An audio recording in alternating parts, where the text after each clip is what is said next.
News bulletin में नजर डालते हैं दिन भर की बड़ी खबरों पर। सबसे पहले headlines. This bulletin is brought to you by Baddi University, Solan and Genesis Coaching Institute, Nagrota Bagwa। आड़तियों को सरकार की अंतिम चेतावनी, वजन के हिसाब से बेचें सेब। चिटगांव के डिसबानी में बादल फटा, दादा दादी और पोता बहे।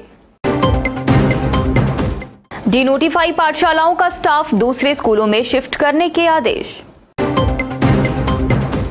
हिमाचल में फायर ब्रिगेड कर्मचारियों को भी मिलेगी आवासीय सुविधा। निदेशालय ने सीनियर असिस्टेंट की प्रमोशन के लिए वरिष्ठता सूची की जारी। भाजपा ने संसदीय क्षेत्रों में उतारी नई टीम, परमार को कांगड़ा, विक्रम को हमीरपुर की जिम्मेदारी। हिमाचल में अगले 4 दिन भारी बारिश के आसार, अगले 2 दिन के लिए येलो अलर्ट। और अब समाचार विस्तार से। हिमाचल में सेब सीजन के दौरान आड़तियों और सरकार में टकराव जारी है। देखें इस रिपोर्ट में। हिमाचल प्रदेश में सेब सीजन के बीच सरकार व आड़तियों के बीच में टकराव जारी है। एक ओर जहां सरकार वजन के हिसाब से सेब बेचने की बात कर रही है, तो वहीं दूसरी ओर से भट्टा, कुफर व पराला समेत कई मंडियों में पेटी के हिसाब से सेब बेचा जा रहा है। पेटी के हिसाब से सेब बेचने वाले आड़तियों को सरकार ने अब अंतिम चेतावनी दी है।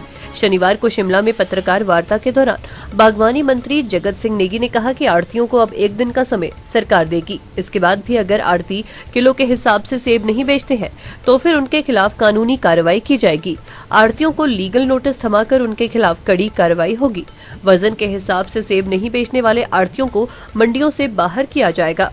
बागवानी मंत्री जगत सिंह नेगी ने कहा कि इस बार एचपीएमसी भी बागवानों से सेब की खरीदारी करेगी। मैं केवल इतना कहना चाहता हूं कि सरकार ने ये फैसला लिया है कि मंडियों में या जो भी हमारे यार्ड्स हैं, जो हमारा नोटिफिकेशन हुआ है 6 अप्रैल 2023, उसी नोटिफिकेशन में जो प्रावधान किए गए हैं उन प्रावधानों के तहत ही, यानी कि सेब जो है बाय वेट ही बिकेगा। और अगर कोई भी व्यापारी इस कानून का उल्लंघन करेगा तो उसके खिलाफ जो है सख्त कार्रवाई जो है की जाएगी, यहां तक कि उसके लाइसेंस कैंसिल करके उनको मंडियों से बाहर किया जाएगा। लगभग 8 साल पहले शुरू हुए इस संस्थान ने अनगिनत डॉक्टर, इंजीनियर और डिफेंस ऑफिसर समाज को दिए हैं। जेनेसिस कोचिंग संस्थान अपने अनुभवी अध्यापकों व कुशल प्रबंधन के कारण हर रोज सफलता की सीढ़ियां चढ़ रहा है। यहाँ पर कांगड़ा जिला के ही नहीं बल्कि दूर दराज क्षेत्रों जैसे चंबा, पांगी, मंडी आदि के बच्चे भी यहाँ आकर शिक्षा ग्रहण कर अपने लक्ष्य प्राप्त कर रहे हैं। अत्याधुनिक तकनीकों व सुविधाओं के साथ बच्चों को 9वीं से ही उनके लक्ष्य प्राप्ति के लिए तैयार किया जाता है।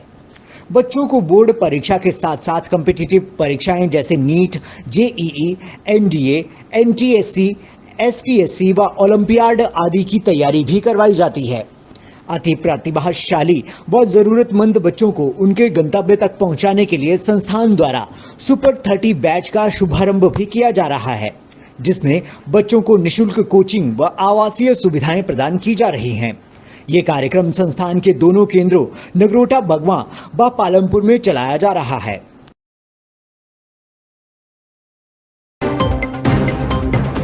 हिमाचल में बादल फटने की घटनाएं थमने का नाम नहीं ले रही हैं। इस बार चिटगांव में बड़ा हादसा पेश आया है।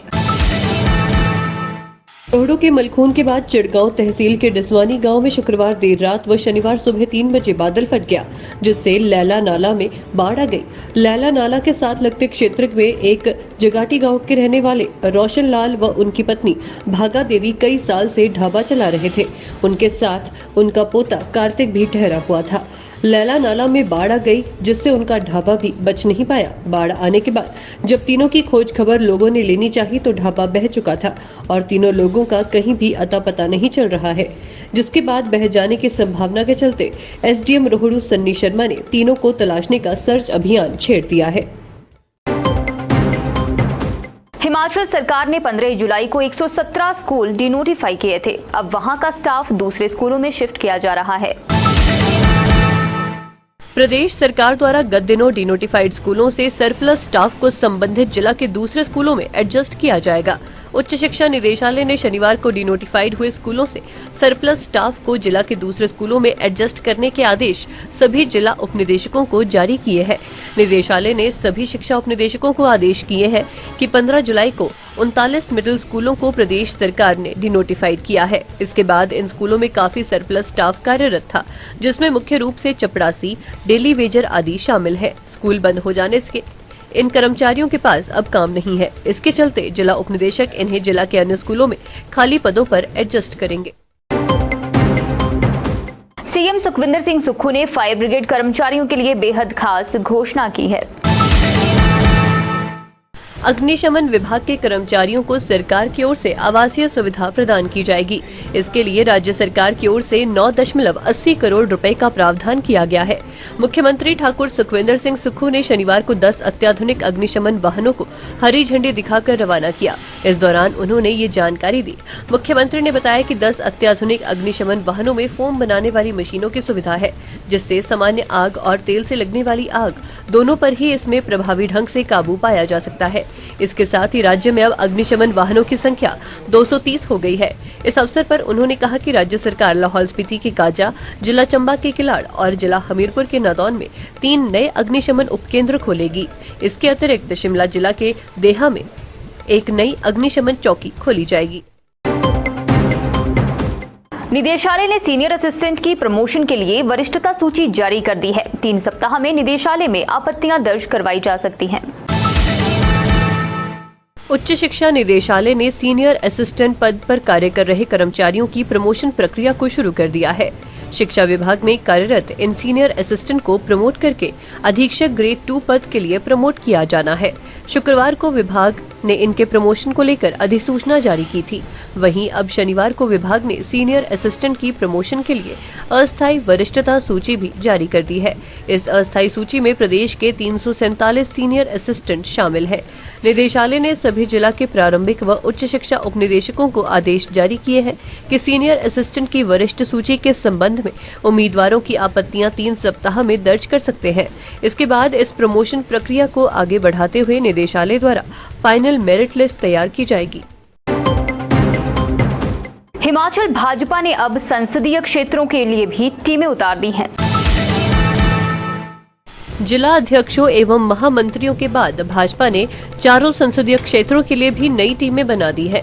भाजपा के प्रदेशाध्यक्ष डॉक्टर राजीव बिंदल ने संसदीय क्षेत्रों के नए प्रभारियों एवं सह प्रभारियों की नियुक्ति की है। इन नियुक्तियों के संबंध में अधिसूचना जारी कर दी गई है। कांगड़ा संसदीय क्षेत्र की जिम्मेवारी पूर्व विधानसभा अध्यक्ष व विधायक विपिन सिंह परमार को दी गई है। विपिन सिंह परमार कांगड़ा संसदीय क्षेत्र के प्रभारी होंगे, जबकि भाजपा के प्रदेश उपाध्यक्ष डॉक्टर राजीव भारद्वाज को सह प्रभारी नियुक्त किया गया है। मंडी संसदीय क्षेत्र का प्रभारी पूर्व मंत्री व भाजपा प्रदेश उपाध्यक्ष गोविंद ठाकुर को नियुक्त किया गया है।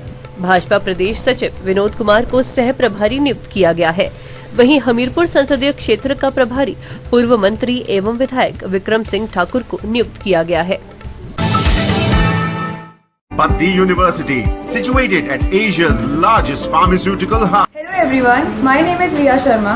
As I am placed in TCS, Accenture and Wipro, I am one of those fortunate students who get placed in Orange Business Services as an intern, having a stipend of 21,000. About the training and placement activities and department over here, I have been placed into 8 industries, but I have chosen Hindustan Unilever as a start to my career. This university offers me a splendid opportunity to work with BYJU'S with a package of 6 lakh per annum as an academic specialist. My name is Rijal and I am a student of BSc Agriculture at Paddi University of Emerging Sciences and Technology. As I am placed at Himalayan Organization of Organic Agri-Product Research and Developmental Organization.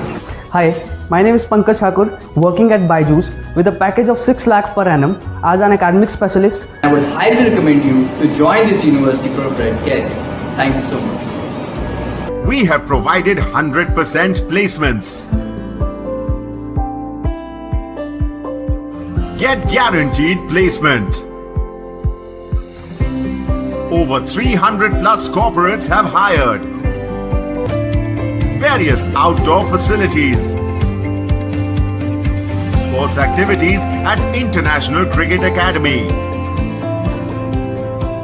Apply now at Baddi University.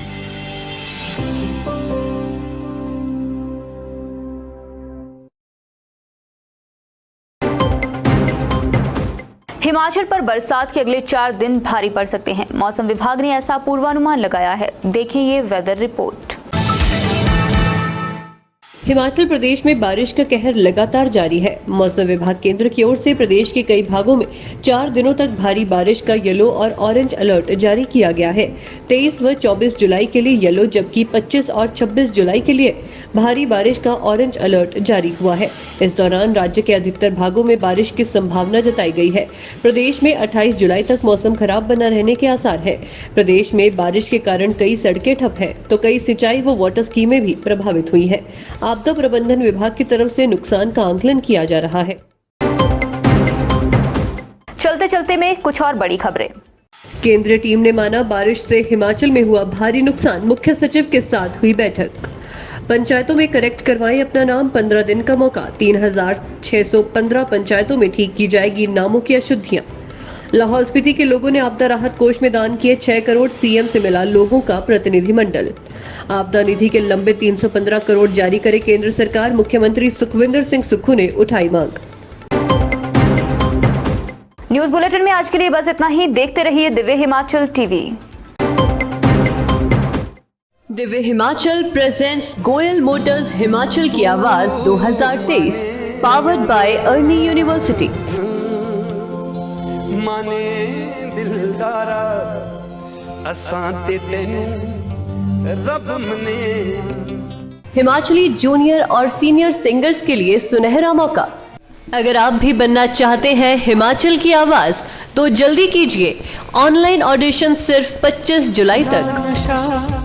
पहला खुमार, नया प्यार है, नया इंतजार। Online audition देने के लिए लॉग इन करें दिव्य हिमाचल की वेबसाइट www.divyhimachal.com पर। विजेताओं को मिलेंगे नगद इनाम। जूनियर्स के लिए एज लिमिट 8 से 16 साल और सीनियर्स के लिए 17 साल और अधिकतम। अधिक जानकारी के लिए पढ़ते रहें दिव्य हिमाचल समाचार पत्र और फेसबुक पर लाइक करें हिमाचल की आवाज पेज।